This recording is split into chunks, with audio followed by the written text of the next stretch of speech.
and welcome to this Design Practice 2 Module 28. I will be talking today about the next in the sequence format, which is very useful and is the most latest one of the CNC programming aspects, which is about the word sequential format.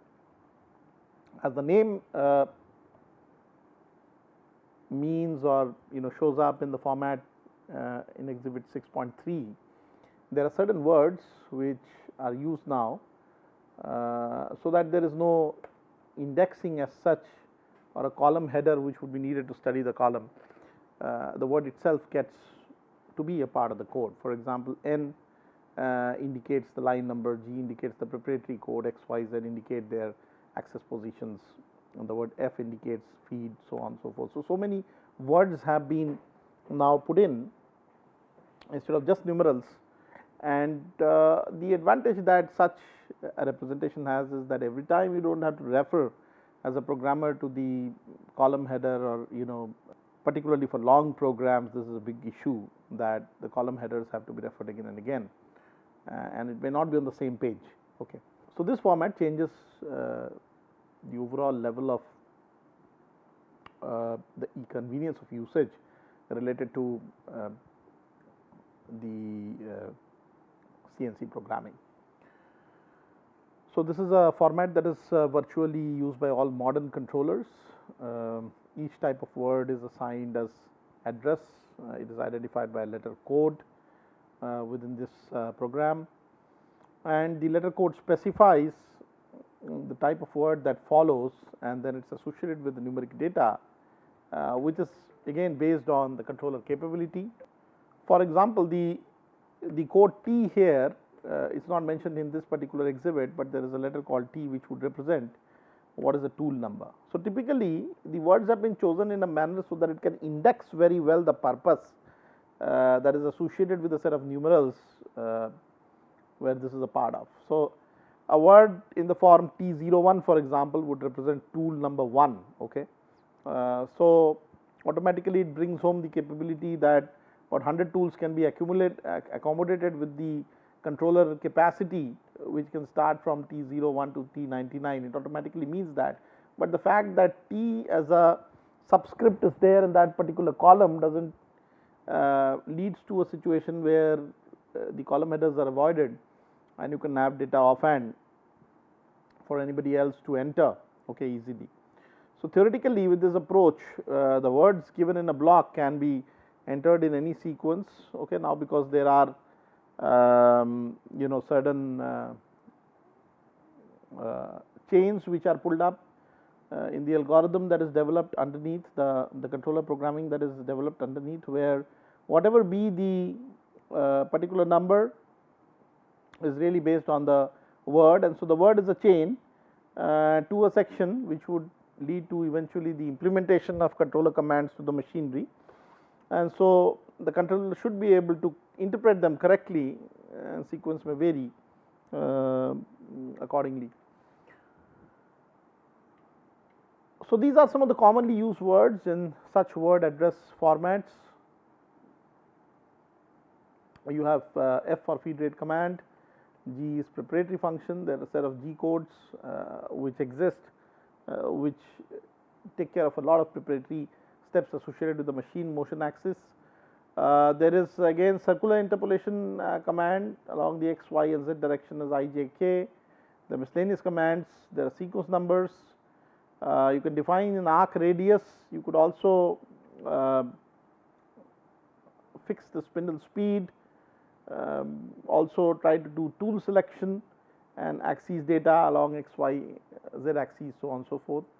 So with this word address format, only the need for words for a given operation has been the additional included part of what used to happen earlier. So obviously the command to which the particular numeric data applies is identified by the preceding address code in terms of the word.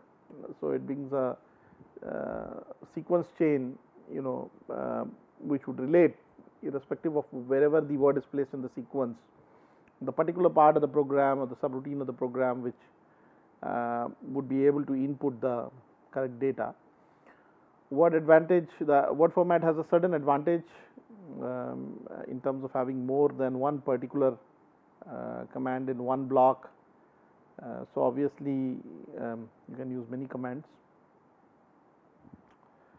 And when we look at how internationally standardization has been developed for the word address format, it is typically available at the American National Standards Institute, ANSI, which has defined this controller capability code, which comes with all manufacturers, with all, with machines from a variety of different manufacturers to the user.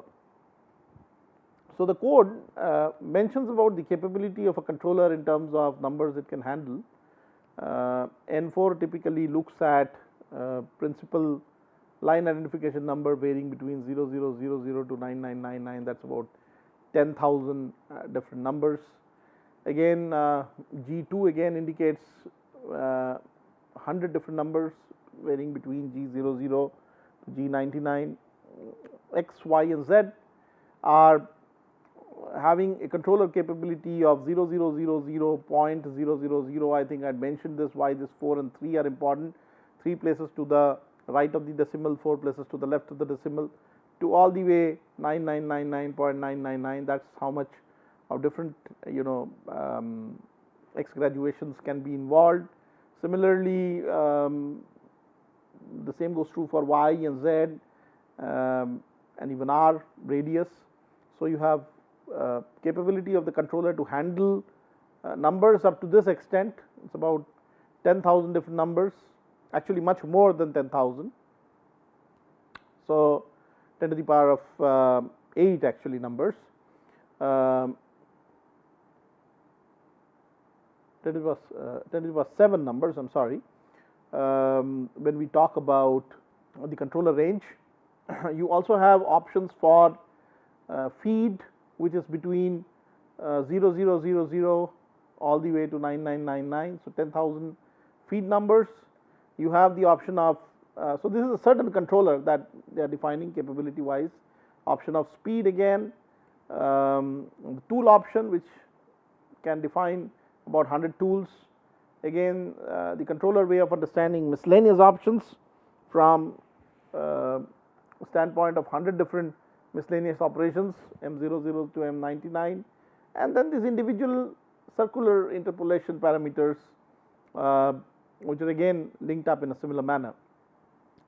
So this one line of standard defines how controllers typically are defined within the international market, and within the specifications which are mentioned, a letter identifies a specific type of word. A plus minus symbol after the letter indicates that sign is significant for the associated numeric data. A positive sign is assumed if numeric data have no sign specified. So these are certain basic norms that needs to be followed. So if one numeral follows the letter, the data for that word are of integer form with up to the number of digits specified by the numeral. I've already shown you the controller capability. If the letter is followed by 2 numerals, the data for that word are real numbers. The decimal points are not programmed explicitly. Its position is inferred by counting the number of digits in the actual data associated with the word, counting from the right. Okay, so whatever is towards the right of the number indicates how much is towards the right of the decimal, and similarly situation for the left. So the second numeral in the specification gives the number of digits to count in the data before the decimal point, and so that's how Standard Institute has developed this representation of format for every controller. So just re-looking at it again, N word can have up to 4 integer digits, no associated signs. G word can have up to 2 integer digits. X word can have up to 7 real digits, which may be positive or negative. F script again can have up to 4 real digits, which may be positive or negative again. Decimal point which is not explicitly entered is in the rightmost position, and there can be up to 4 digits to the left of the decimal point. The I word can have up to 7 real digits with no associated signs. The decimal point which is not explicitly entered is assumed to be 3 digits from the right. There can be up to 4 digits to the left of the decimal point in the metric format. I think I have clearly explained to you all this in the last slide on the ANSI format, and that's how the word address format goes. So let's now step by step look at how to write such programs on a real sense. So the first step in writing, of course, of a part program is to be able to determine and organize the data that will be used within the program for a certain part. Generally, a fully coded program would consist of 5 broad categories or classes of commands. There would be some preparatory function, there would be some access motion commands, some feed speed commands, identification commands, and miscellaneous commands. These are the must-haves in the different blocks to be able to justify the program, make a correct logical sequence. So when we look at each of these types, we will need some little detailed discussion related to the different types of commands. So let's talk about preparatory commands first.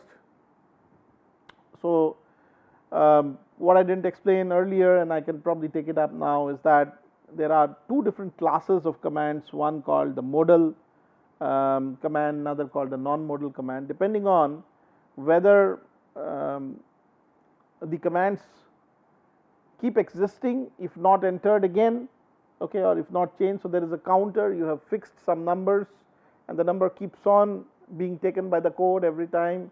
Up to an extent you don't change it, so these are modal. So in time they are progressing. There are of course non-modal, where once it has been executed, the command would stop, and the next step would typically have to be entered back. Let's look at a very basic machining operation like dwell time. So once for a particular step there is a dwell time inserted, you won't definitely wish the dwell time to continue until changed. So once executed, it's automatically set back to counter 0 unless you again reprogram it. In the other case, for example, something like a preparatory command like a rapid positioning, once the rapid positioning aspect is over, until you decide that a different form of positioning needs to be in place, it should keep continuing. So these are modal commands.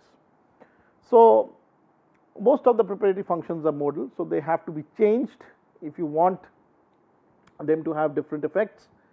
Efforts have been made to standardize more or less all the NC commands, and these codes are typically, which describe the preparatory function, are also very well known as G codes. There are about 97 different G codes that controllers are used to handle. Some of the major ones are represented in this table: 6.2, starting from G00, which is a point-to-point positioning at a high rate. We also call it rapid positioning. G01, which is a linear interpolation controlled feed rate. G02, circular interpolation clockwise or circular interpolation counterclockwise, and then a variety of other these different codes. G04, for example, is a dwell for program duration. 17 is select XY plane. 70 is for inches units. 71 is metric units. So these are preparing the axes to start reading the numeric data associated with the part geometry. 90 is absolute dimensions. 91 is incremental dimensions, and so on and so forth. So these are some commonly used preparatory codes in almost all the programs. Now, if we look at the differences, there are very subtle differences between the preparatory functions. For example, if we look at the case of G00 as opposed to 01, one being the rapid positioning, another being the linear positioning, the utility here is quite different, because the rapid positioning comes into picture when there is no tool engagement with the workpiece. Typically, when you are trying to take something back to the origin or taking back the tool to the point of engagement where machining motion would start, you can rapidly do that because the tool doesn't scratch the particular workpiece surface. But once it is engaged and once the machining operation starts, there has to be a well-defined feed rate, which would be in accordance with the material properties, tool properties, the failure criteria, all these different issues associated with such tooling. So the rapid positioning is about a path which is represented here, okay, very well by the solid line, let us say in a certain instance, certain operation, you would like to go from the point A or position A to the point C. So there are two ways of doing it. One is of course a direct translation from A to C through the dotted line, and another is going from A to B and then from B to C.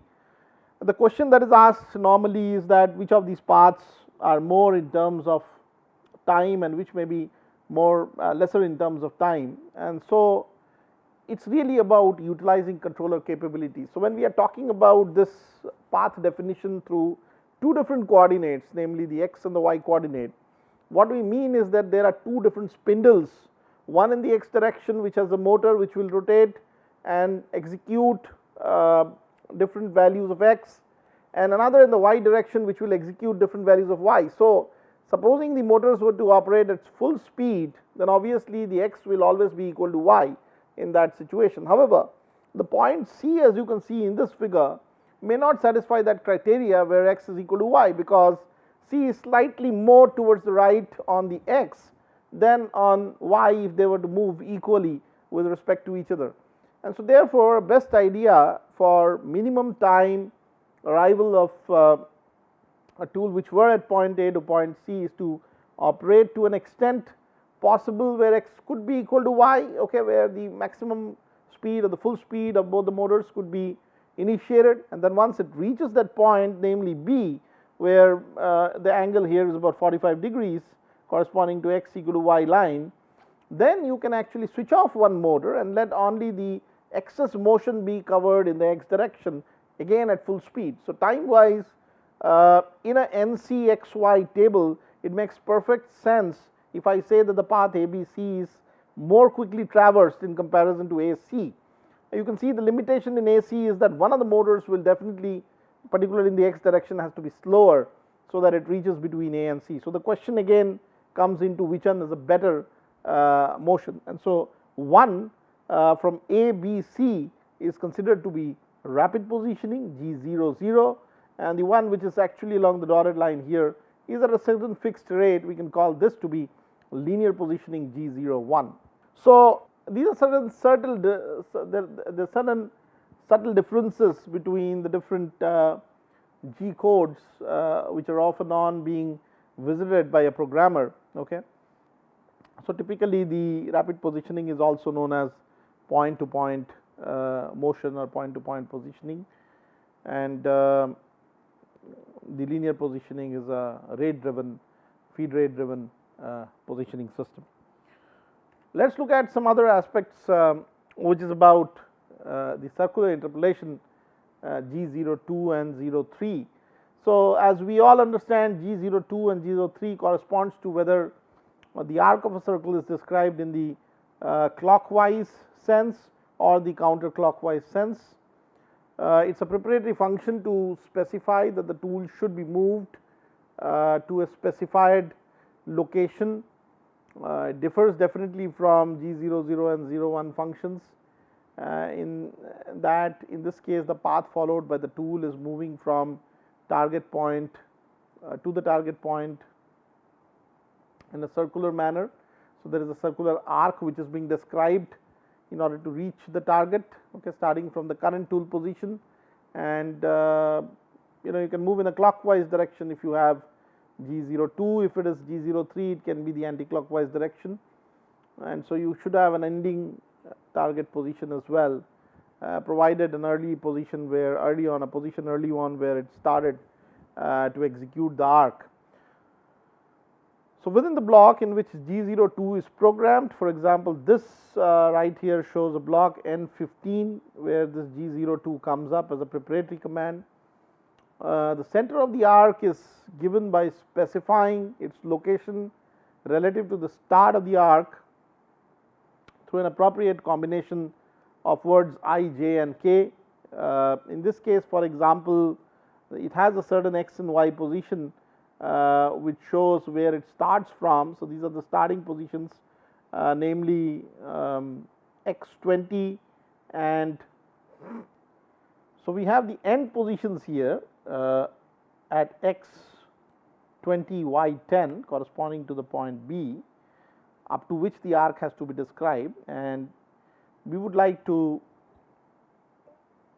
definitely find out the start position from the last step in the programming of the code where the tool was, which is the position A. In order to describe this arc, we need to define the center about which it has been described, and for which you have these I and j commands, which correspond to I 5000 and j 15,000. And of course, a feed rate which is about 2500 millimeters per minute in this particular case. So, essentially what is happening is that you are taking this input position where the tool is starting from the last command line or the last block, and you define what is the end position, and you also define what is the center along which a motion has to execute. The very nature of G02 makes the interpolation go in a clockwise direction. So, obviously from A the tool would start moving towards B and not revert back, and so that is how you define G02 or subsequently G03 circular interpolation. So, there are also axis motion commands which are used to specify axes that are required to move during the execution of a given command. They are made up of letters signifying an axis, such as small x for example, followed by dimensional information associated with the motion of the axis in question. The x, y and z commands respectively specify the motion of the Cartesian coordinates. I, j, k specify the offsets relative to the x, y and z axes. Some controllers support the use of polar coordinates also, in which case there would be the additional definition of radius r, and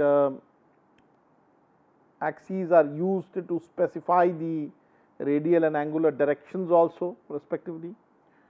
So, if you want to preset the axis of motion in terms of the dimensional data that you input, so you can actually specify whether you want to read data on an absolute basis, or if you would like to read them on an incremental basis. You could also have some codes, namely G70, associated with whether the dimensions that need to be followed or the dimensional system that needs to be followed is inches, or for 71 it is metric units. So, these are some basic preparatory functions needed for setting up or setting stage for the machining to happen. An important point to remember is that the axis commands guide the motion of the point defining the tool position for some operations such as profile milling. The periphery of the cutter moves along the surface to be machined rather than the tool point, the center of the cutter. So, one has to be careful of the cutter compensation and other aspects when you program such particular motions. So, obviously because of the radius of a circular tool, the actual motion of the tool has to be along a different parallel path from the geometry of the machined surface.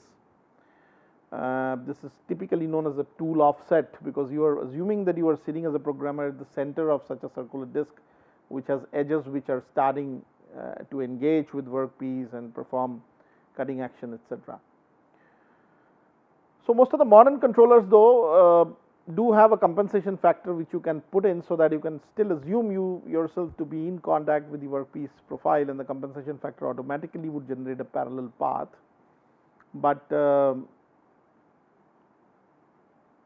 such compensations are sometimes programmed with G41 and G42 codes, and you can cancel such compensation using G40 code. So, but then one has to understand the basic essence when you use such codes, whether you are in a parallel path or whether you are at the point of engagement of the tool to the workpiece. Rest of the things the controllers adjust internally for difference in the actual path followed by the tool point accordingly once the G command G41 and 42 are applied. So, I would like to now finish this particular module. Maybe in the next module we will do some real programming for a certain part with all these knowledge base that we have developed, so that you can become trained in carrying out such small programs. So once we do that, then we will start various aspects of rapid tooling and prototyping, which is actually very important from a standpoint of 3D shape visualization or creation. Thank you very much for being with me.